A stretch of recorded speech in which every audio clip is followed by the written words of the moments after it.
Hello everyone, in this video I'm going to take you through the steps that are required to get started with 247connect. I'll take you through the process of creating the account and then what you need to do once the account has been created.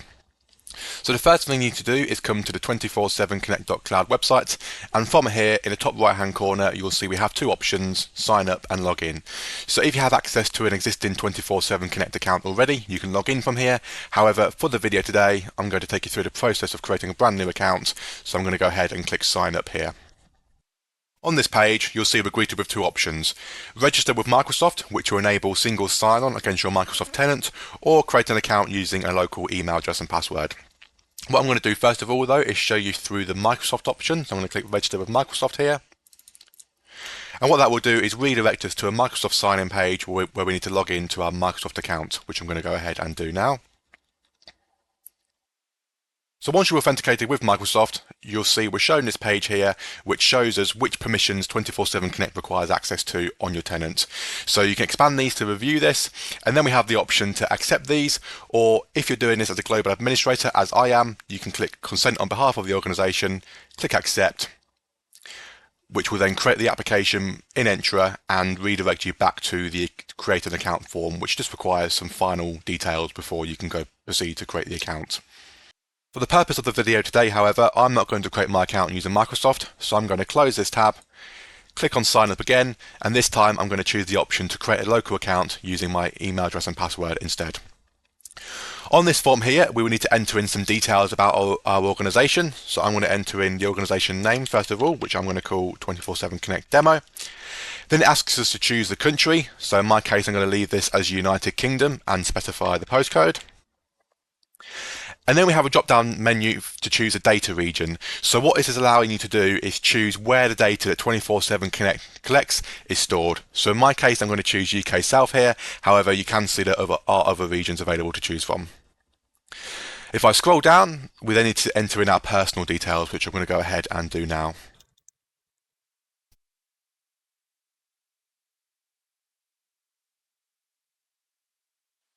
So once you've filled in your personal details, there's one more option at the bottom which will allow you to choose whether or not you want to be kept informed about product offers and updates. So in my case, I'm going to tick that.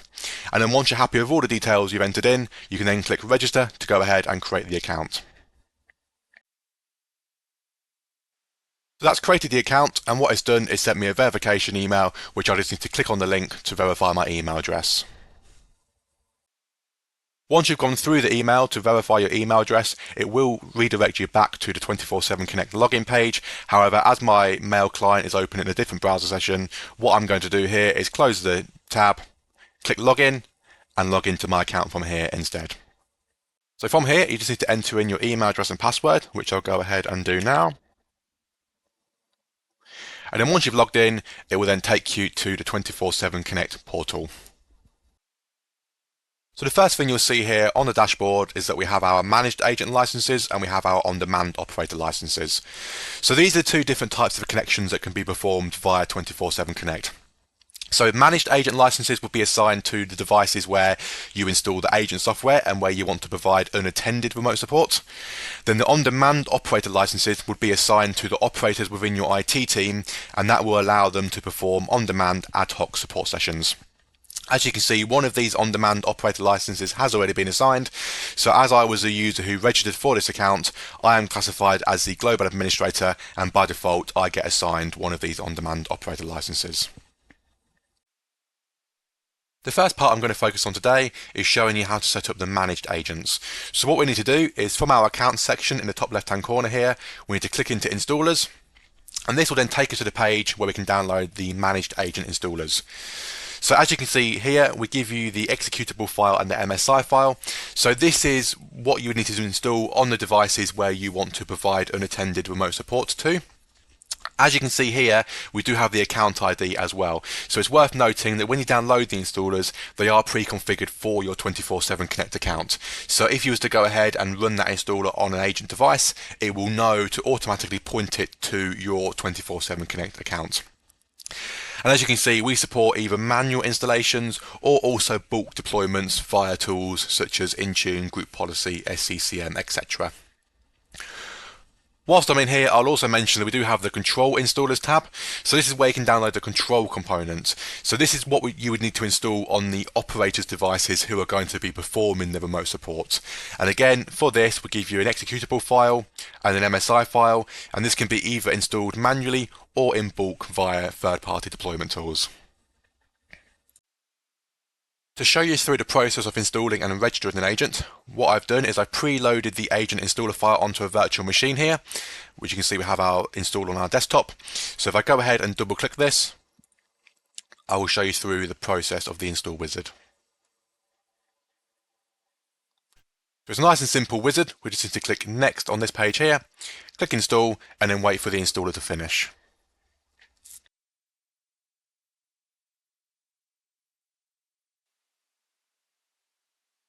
So once the install is finished, we just need to click finish here to close the wizard, and that is the agent then installed and running on that device. So what we now need to do is go back to the 247connect portal, and on the left hand side here you'll see we have our managed agent section, and from here if I click into unassigned, you'll see we now have our virtual machine in here available and ready to assign. So when you install the agent on your devices, this is where they will land by default, and then from here what we need to do is we need to assign them to a device group which will license them and make them available to be connected to. So to assign our devices, what we need to do is look at our device groups. Now we do create you a device group by default when you register for your account, and that will be called your organization name. So as you can see here, I have a device group called 247connect demo. So we could assign a device to that group if we wanted to. However, what I want to do instead is create a new group. So to do this, I can either click the three dots next to the existing group and do create, or at the top of the screen here, I can do new device group and create the group from here instead. So in my case, I'm going to call this group demo. And if you want to, you do have the option to specify different colors and also description if you want to from here as well. But in my case, I'm going to leave that as it is and click save. So that will create the device group underneath our existing group. And if you do click into the groups, it will show you which devices are currently in those groups if you do have any already. But to assign our demo device, I'm going to go back to unassigned. And then from this list here, I'm going to click on the actions column, this icon here to move a device. And what I'm then going to do is move this device to the demo device group I've just created. Click move. And what that will then do is assign that device to our demo group, as you can see here. And if I click into my device now, I'm now good to go ahead and connect to my machine. So from here we have got our device details tab, which shows us a hardware overview of the machine, as well as a device history tab at the top, which shows you a history of any connections or any changes that have been made to the device. Our four main features can be accessed in the top right hand corner of this page. So view will open up a remote control session to see the screen of the device, but then we have the option to file transfer to send and retrieve files from the device, and then we can chat and message with the user. File transfer, chat and message can be used without viewing the screen of the device. So to start a view session, I'm going to click view. And as this is the first time I'm connecting to a machine, the browser is telling me it wants to launch an application. So this application is the control component, which I mentioned earlier. So if you haven't already, go to the installers page, download the control installer and make sure to install this on your machine. However, in my case, I have this downloaded already. So I can just click open, which will start the session. But before I do so, I'll just mention that there is a tick box here. So if you tick this, this will prevent this prompt from appearing each time you want to make a connection. So I'm going to click open here. And that will then launch the control application and perform a connection to my device, as you can see here. So file transfer, chat and message are also available in the view window, but as you can see there's a few additional features available in here as well. So the first one is Control-Alt-Delete. Then we have the option to blank. So this is useful if you want to blank the end user's screen so they can't see what you're doing. And then you have clipboard to be able to send and retrieve clipboard contents from a device, as well as being able to take a screenshot as well. And you do also have some scaling options up here, as well as a full screen option, which will allow you to view the agent in a full screen session. And you can just toggle that using this toolbar there. Once you're finished with your session, you can close the window here, and that will then disconnect from the agent, and you're back in the 247connect portal. So that's how you can install and connect to your managed agents. However, before I move over to showing you the on-demand section of the product, I will just mention that in these device groups we've been creating, if you click into them, first of all, you can connect to the devices from this actions column here, from this interface. However, What I wanted to show you is at the top, you do also have device group settings, and this can be accessed from the three dots next to the specific group as well. So in here, this just allows you to enable or disable certain features for the devices that have been assigned to that group. For now though, I'm going to move over to On Demand and show you how we can use this from an on-demand point of view. So the first thing you need to do is come to this on-demand section here. Now on this page, this will show you a list of any active sessions you've got taking place or any previous invitations you've sent out. However, to start a new session, we have Create from the left-hand menu or from the top as well. So if I go ahead and click Create, that will generate my session code, and as you can see at the top of the screen we have a couple of fields we can edit. So the first one is the session name. Now this gets pre-populated with the session code as you can see here, but I can rename that if I want to, and I also have the option to attach a note to the session as well. Now underneath here we have our three options for starting the session. So the first one, and probably most commonly used, is a link. So you can copy the link to the clipboard and then send that to your end user where they can paste that into their browser to start the session. The second option is the session code. So if the end user has previously ran 247connect to perform an on-demand session, they can rerun the agent and then just enter the code in which you share with them. Alternatively, you do have an email option as well. So you can pop their email address into this field here, click send, and that will then send them instructions on how to start the session. So what I'm going to do here is just click create to start a session. That will then generate the session, and you can see in this on demand page now the session is in here and it's showing as invited because we're waiting for the end user to enter the code in. To simulate how this looks from the end user side of things, I have a different virtual machine here which I'm just going to put across. So if I go ahead and launch my web browser and just paste in the link that I've just copied, that will then take me to the on-demand startup screen. So on this page here, I get a message telling me that the operator is waiting for me to start the session. I have the session code, which I'm just going to copy to my clipboard here as well. And then I get a warning just telling me to ensure that I trust the person that's asking me to start the session. If I then scroll down slightly, I get some instructions on what I need to do. So I'm going to go ahead and click download to download the agent. That will then put that in my downloads folder, where if I double click, that will then launch the agent. Now it is worth mentioning that at this stage that the on-demand agent is a one-time run only. So the agent runs, the session is performed, and then once the session's finished and the session's been ended, no installation files are left on the end user's device. So in this page here, I'm just going to paste in the code I've just copied.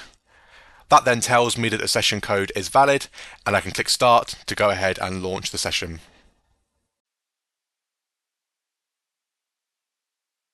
After clicking start, you'll see the 247connect logo appears in the bottom right hand corner, and you'll see it tells me it's registering. So after a second or two, that will change to registered, and it now tells me that it's waiting for the operator. So if I go back to the 247connect portal and just refresh this page, you'll see now that this session has changed from invited to telling me it's available and ready to go. So on this screen, underneath the actions column, you'll see I have access to my features.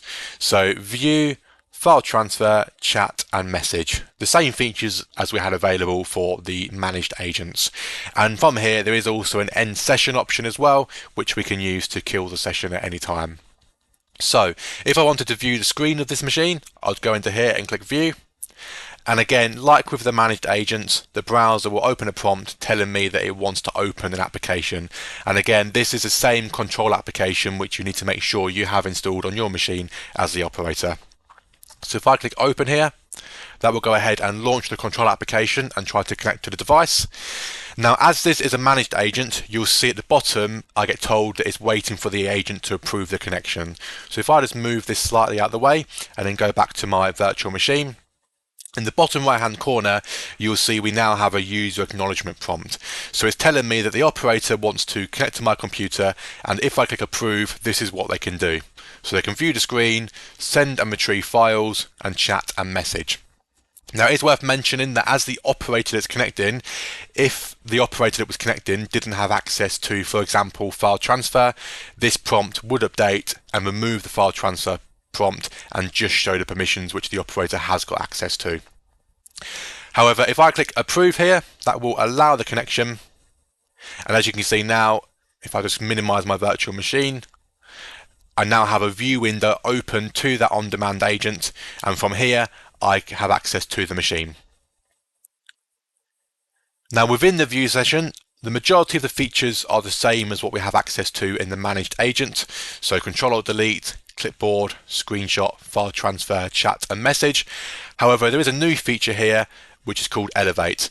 So this will just allow you to elevate the session so you can access admin areas on the device. And in here, you can either elevate it as yourself. So if you have an admin account on the machine you're connecting to, you can enter in the credentials for that account to elevate it, or you can prompt the end user to elevate it by entering in their own admin credentials as well. The only other difference for on-demand sessions is that on this page, the blank screen feature is not available. So the blank screen is only available for managed agent connections. So once I've finished performing my session, I'm going to close the view window, and that will then take me back to an overview of that device. So from this page, you'll still see I have access to my features in the top right hand corner here, so I can relaunch those at any time. And if I go back to on demand, I can still access the agent from there. And similarly, I can click back into the agent to get back to that page where I just was. So in terms of ending the agent, I can either click end session here on my side as the operator, or if I go back to the end user, at any moment in time, they can also click end session from their side, which I'll go ahead and do now. So it will ask them, are they sure they want to end the session? So I will click end.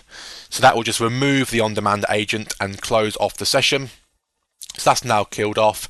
And if I go back to the on-demand portal and just refresh the page and go back to on-demand, you'll see that that session has now disappeared and I no longer have access to that on-demand agent. So that's how you can use 247 Connect to perform on-demand sessions. Now you may have noticed everything I've been doing so far has been done by myself, the global administrator. However, there will often be occasions where you might want to invite colleagues to the system to give them access to perform remote control sessions as well. So from the account menu, if we go into users, this is where, first of all, we can see which users are currently active on the account. So in my case, I just have myself here as I'm the person who registered for the account, so I'm the global administrator. However, at the top of this page, you'll see we do have an invite user option. So this is where we can go into to add additional users to the account. So when I click into invite a user, it's really easy. All I need to do is just enter in the email address of the user I want to add. And then underneath here, you can see we have an authentication method. So just like when we created the account at the start, here we can choose whether this user is going to log on using their email address and password, or whether we want them to authenticate with Microsoft. In my case, again, I'm going to choose local here, click send. Now what that will do is send an email invitation to the user, which they need to click on the link to verify themselves, and then once verified, this status here will change from invited to active. So I'm just going to go ahead and do that now. So once that's been done, we can come back to the 247 Connect portal, hit refresh at the top, and we'll now see our new user is in here and active on the account. So as this is a new user account, underneath the user type column, we can see our new user currently has no permissions or access assigned. And this is where 247 Connect works on a zero trust basis. So all new accounts you create will not be assigned any permissions by default. So that's where we need to start looking at assigning permissions to the user. Before we do that, however, I just want to show you how you can assign an on-demand operator license to this user. So if this new user was someone who you wanted to be able to perform on-demand ad hoc support sessions, you would first need to assign the user an on-demand operator license. So to do this, underneath the actions column, we can click edit next to the user. And within here, we have the option at the bottom to assign an on-demand operator license. So we can just change that from unassigned to assigned. And then once we've done that, we can click save, and that will assign the license to that user. And when the page refreshes, you'll now see our new user has an on-demand operator license assigned to it when we hover over this page. So that's how you can assign the license, but now we need to go to roles. And in here, we can start talking about how we can assign and delegate the required permissions to these users.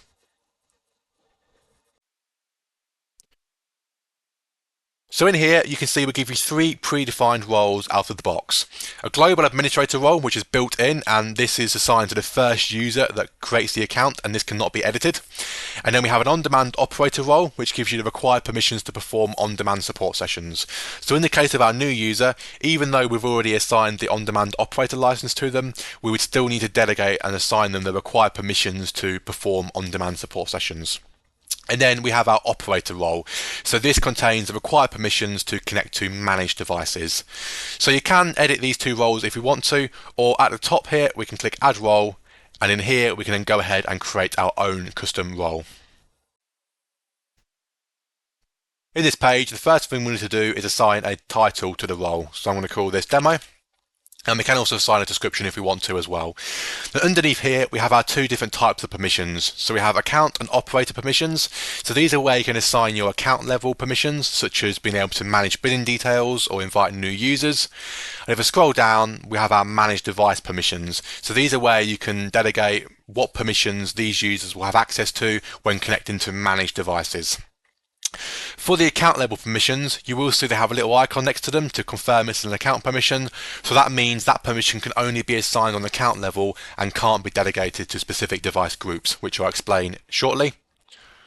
On-demand permissions, this is where you can choose what permissions this role will have access to when connecting to on-demand devices. So in the case of our new user again, we might assign them the on-demand permission role. However, when they're connecting to on-demand devices, we only want them to be able to view the screens and take control. We don't want to allow the user to file transfer, for example. So you can fine-tune the permissions from here. Again, with zero trust in mind, all permissions by default are set to disabled, so you have to come into here and enable the permissions you want to enable for this role. So once you've chosen the permissions, you can then click save, and that will then create the role in your list here. So now we've created the role, the next thing we need to talk about is the role assignment, and this is where we can choose where these permissions are assigned to within your organization. So if we click into role assignment, a new wizard opens up. So the first step is to select your role from the list. So you can either search for them if you have a lot of roles, or you can just tick from the list that's shown on screen. So I'm going to tick my on-demand operator role here. So I want to assign these permissions to my new user that I've just created. So I'm going to choose on-demand operator. It is worth noting, however, you can assign multiple roles to the user in one go if you want to, rather than having to do one by one. But for now, I'm just going to do one. Click next. And if I'm here again, we can either search for our user from the list, or if you can see them already, just tick them from the bottom. And now on this page here, this is where you're choosing where you want these permissions to be applied. So in this example, on-demand permissions can only be assigned on the account level, and this is where we will again see this account icon here. So when we were creating our roles, you would have seen this icon against some of the permissions. So certain permissions can only be applied on the account level, and if we were to tick demo device group here, for example, it would ignore any permissions within the selected roles which have this icon next to it and only apply the other permissions which do not. In this case, however, I want this user to be able to perform on-demand sessions, and that's an account level setting. So I'm going to choose account there, click create, and our user now has access to the on-demand permissions. What is worth noting as well is now I've assigned that permission against the on-demand operator role here, I can click on this blue icon which says show assignments, and here it will show you which users have access to that role. So now we can see that our new user has been assigned the on-demand operator role. And then we can go back to roles to see our list of roles again from here. So that's the on-demand permissions assigned to our user. However, we might also want to allow this user to connect to managed devices. And with this, we can choose to either allow them to connect to all the managed devices within our organization, or we can limit them to only being able to connect to devices in specific device groups. So to do that, we go back to role assignment. We choose our role. So this time we're going to choose the operator role, which contains the permissions for managed devices. Choose our user again. And on this page, we can choose which devices we want this user to be able to access. So we can either assign this on the account level, so they can access all managed devices in the entire organization, or if we just choose demo, for example, this user would then only be able to see the devices in the demo device group. If we had a sales, a marketing, or a support device group, they wouldn't be able to see devices in those groups. So I'll tick demo here, then click create. That will take us back to the role assignment page, and then from here I can click on the operator role and this time click show assignments, and now it shows us that our new user has been assigned this operator role against the demo device group. So that concludes the video for today. Hopefully that's been helpful with getting you started with 247 Connect. However, if you do have any problems or any questions along the way, our support team are always on hand and ready to help. On the dashboard of your 247 Connect portal, there is an information hub where if you click into it, you will see support and documentation and also links to contact our technical support. Thank you for watching and bye for now.